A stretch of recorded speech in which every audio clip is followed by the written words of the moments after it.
Hello students, आपका स्वागत है हमारे यूट्यूब चैनल पर। आज हम आपके लिए एनआईएस क्लास 10 के सोशल साइंस के 10 मोस्ट इम्पॉर्टेंट क्वेश्चंस लेकर हाजिर हुए हैं, जो कि अक्टूबर 2020 एग्ज़ाम में, जो कि जनवरी फरवरी 2021 में होने वाली है, उस एग्ज़ाम में काफ़ी इम्पॉर्टेंट होंगे। इस वीडियो को पूरा देखिए और हर एक क्वेश्चंस को अच्छे से समझिए। यहाँ पे टोटल हम आपके लिए 15 क्वेश्चंस लेकर आए हैं, जो कि इस बार बहुत ही ज़्यादा इम्पॉर्टेंट होंगे। ये वीडियो सोशल साइंस का फर्स्ट पार्ट है। इसका सेकंड पार्ट भी बहुत जल्दी आप लोगों के सामने लाया जाएगा।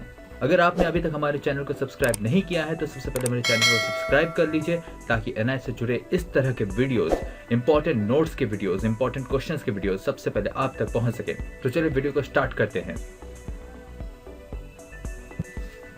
हमारा पहला मोस्ट इंपॉर्टेंट क्वेश्चन जो है, that is explain the reasons for the failure of the revolt of 1857। ये क्वेश्चन हिस्ट्री से है। इसमें आपको सिर्फ 1857 के रिवोल्ट के जो फेलियर होने के रीजंस आपको मेंशन करनी है। आज हम जितने भी क्वेश्चंस आपके लिए लेकर आए हैं, टोटल 15 क्वेश्चन, ये सारे के सारे 4 to 5 मार्क्स के क्वेश्चंस हैं।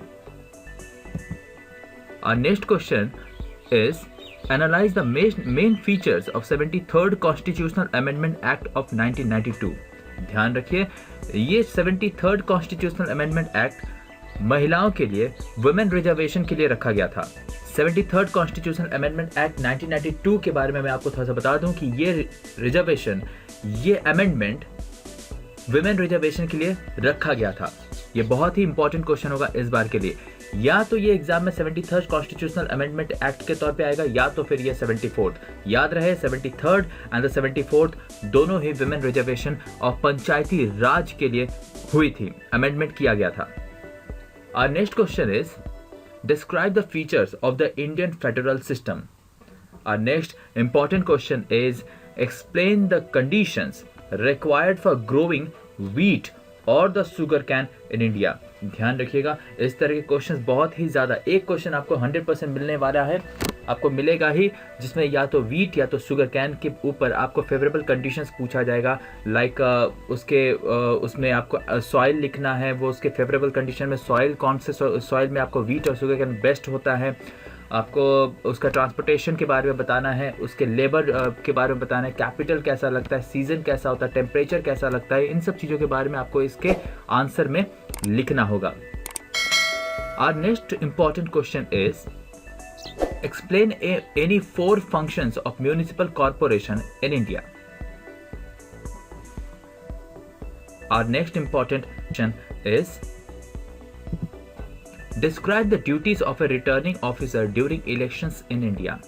आप लोग को पता होगा कि रिटर्निंग ऑफिसर के साथ साथ प्रिसाइडिंग ऑफिसर भी इंपॉर्टेंट होता है। 2 ऑफिसर्स के बारे में, इलेक्शंस ऑफ इंडिया के बारे में इंपॉर्टेंट क्वेश्चंस आते हैं एग्जाम में, या तो रिटर्निंग ऑफिसर या तो फिर आपको प्रिसाइडिंग ऑफिसर की ड्यूटीज के बारे में पूछा जाता है। Our next important question is examine the causes of खिलाफत and non-cooperation movement। Our next question is explain the legislative and executive powers of President of India। आपको प्रेसिडेंट ऑफ इंडिया के पावर के बारे में थोड़ा बताऊं कि एग्जाम में आपको लेजिस्लेटिव एंड एग्जीक्यूटिव बहुत ज़्यादा कॉमन एग्जाम में पूछा जाता है। ये क्वेश्चन आप सभी के लिए बहुत इंपॉर्टेंट होगा। प्रेसिडेंट ऑफ इंडिया या फिर आप लोग वाइस प्रेसिडेंट ऑफ इंडिया भी पढ़ सकते हैं। Our next important question is describe the importance of public opinion in a democracy। Our next important question is define Panchayati Raj, describe its 3 tiers। इन सारे questions को आप लोग अच्छे तरह से पॉज करके, वीडियो को पॉज करके अच्छे तरह से सारे क्वेश्चंस को नोट कीजिए और हर एक क्वेश्चंस के ऊपर में जो भी आपको बातें बताई जा रही है उस पर थोड़ा सा अच्छे से फोकस कीजिए। Our next question important is explain the various functions of Indian Parliament। Parliament, Indian parliament, जो राज्यसभा एंड लोकसभा जो होते हैं, उनके क्या क्या कार्य हैं, उनके क्या क्या काम हैं। Our next important question is examine the factors which influence the distribution and density of population in an area। Our next important question is explain 4 reasons why biodiversity is significant for us। Our next important question is explain any 4 consequences of World War One. Consequences of World War One में आपको उसके जो भी world war one में जो भी जिस तरह के भी जो रिजल्ट आए थे वर्ल्ड वार वन के बाद, याद हो कि मैं आपको बताता चलूं कि वर्ल्ड वार वन 1914 से लेकर 1918 तक हुआ था और ये क्वेश्चन आपको मोस्टली एमसीक्यूज में पूछा जाता है। इसके जो रिजल्ट आए थे 1918 के बाद, इसमें जो भी रिजल्ट आया था इसके रिजल्ट के बारे में आपको बताना है कि इस वर्ल्ड वार वन के क्या रिजल्ट आए थे, कौन सी जो कंट्री है वो जीती थी और कौन सी कंट्री हारी थी। Our next important question is suggest any 4 measures that would empower women economically in our society. ये टोटल आज आप लोगों के लिए टोटल 15 क्वेश्चंस हम लोग रेडी करके लाए थे और अगला वीडियो आप लोगों को बहुत ही जल्द प्रोवाइड किया जाएगा जो इसका पार्ट 2 होगा, जिसमें अगेन आपको 15 क्वेश्चन प्रोवाइड किए जाएंगे जो कि इंपॉर्टेंट होंगे इस बार जनवरी फरवरी एग्जाम्स के लिए।